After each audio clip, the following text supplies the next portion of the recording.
Okay, yeah, hi. This is some additional information on the C code that we've been seeing for the last couple of weeks in the class. There have been several people, several students that are looking to get some more information on C. Now, this is really beyond the scope of the class, but I wanted to provide this for those that had the interest. So the C code is kind of structured basically in the same way all the time. The first line or lines of that code are going to be include statements, and these include statements are going to be the libraries of commands. Basically, they're going to be available to the code when we run that code. So let's take a look at that real quick, and we'll see what those libraries look like.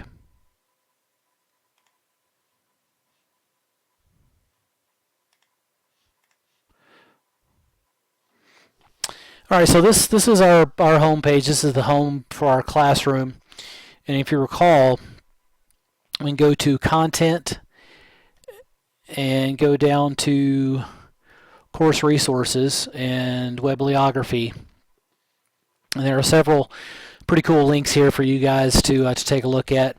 And the C functions are right here. So this is a list of all the libraries that are available in C. So you have assert H, and several of these, string H, time H, and now you'll notice this one, this stdio.h. That's the one that we've been using up to this point in the class. So let's take a look at that.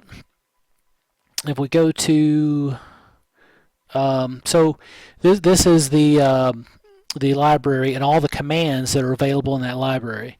So if you recall, we have Printf that is available that actually prints information out to the user, and we'll be seeing here in just a few minutes the Scanf, and that Scanf is a function that will bring input in from the user. So typically there is a printf that will give the user instruction on what to input, and then the scanf will bring that input into to some variable. So let's take a look at how that's. Let's get back to the basics of this first. So we've got the library, and of course we have a main function for every C program. And now you'll notice that some C programs have some data type before main, like int or void or something like that. So that data type is the data type that is going to return. So in this case, there's no data type indicated, so it doesn't have to return anything. But as I mentioned, when you're writing your C code, in every module, you should end your module with a return statement, regardless of whether you're actually returning some value or not. So let's take a look at this. We have two variables that we're defining. We have an integer value called myInt, and then a float variable called two float variables called myFloat and mySum. So we set the integer value to 10, and then the float variable to 10.5, and then we set mySum equal to myInt plus myFloat. Now you'll notice in C, unlike what we have in our pseudocode, we don't have to use a set statement or declare statements or anything like that. But it's just good practice when we're writing our pseudocode to get that into your gray matter what those commands are actually doing. So again, the printf function is a part of the the stdio, which is the standard input-output library. So let me get rid of these spaces here. Let's take a look at this. We'll copy that and go to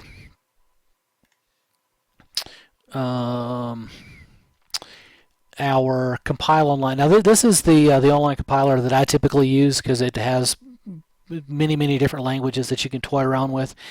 If you click on the C window there, or the C link, you'll see it already has some code in there for you. Let's get rid of that. And then we will run this code, and you'll see that that we have an energy value of 10, a float value of 20.5, so, and it outputs the value of my int and my float variables are. And now notice that when we are inserting variable values into our output text, that we have to identify the data types that are being displayed. And now notice also with this float value that we can set the number of decimal places that we want to display. That's pretty cool. So we have that that line of text, and then followed by a new line character, and then we end the quote for the to end the text that's going to be displayed, followed by a comma, and then we have to have the variables that are going to be displayed at the end. And now notice that these have to be in the proper order and the proper data type. And notice that my int is an integer data type, and that's going to be displayed in a decimal format. And then we have a float data type that is my float, and that's going to be displayed in to the second decimal place. And likewise for the second line, we have add the two values of that variable value and then the float variable value, which is the sum, and then we have my int, my float, and then my sum, and that displays add the two variables of 10 and 20.50, which is 30.50. So that's how that simple code works. And now notice that every module, like I said, it has to begin with main, and every module to include main and everything beneath that have to be enclosed in curly brackets in C. Now we're really not using that in our pseudocode, but that's typically the case with most programming languages. So let's go back to our Notepad++ here, and this is the C code from the week 3 hands-on. It's the same kind of thing here. So we have our library file, which is standard input output, and then we have a main module. Now notice that this main module is preceded by an int. That means that that this code is going to be expected to return some value. Now, since the code within this module is not generating anything to return, we have to return some integer value, and that integer value is going to be 0. So, and you guys will learn later on as you take your higher level languages that as you're running code, a result of 0 means that the code ran successfully. Anything other than 0 is an error code, and you need to look up what that error code is. But at any rate, so we have a module, and we've defined some variables, some float variables, and we output some information to the user. And again, this has to be very specific. Enter the base of the triangle, and notice that we have the printf function, which is displaying information out to the user, and then we have scanf function, which takes information in from the user. So once it prints out this line, enter the base of the triangle, it's going to display that out to the user, and then the user is going to sit there with a blinking cursor waiting for them to enter some value. So when they enter that value, it's going to, and hit enter, it's going to go to the next line and and it's going to display enter the height of the triangle. And it's going to go to the next line in scanf, and it's going to wait for that user to enter some value that will be inserted into the variable of height.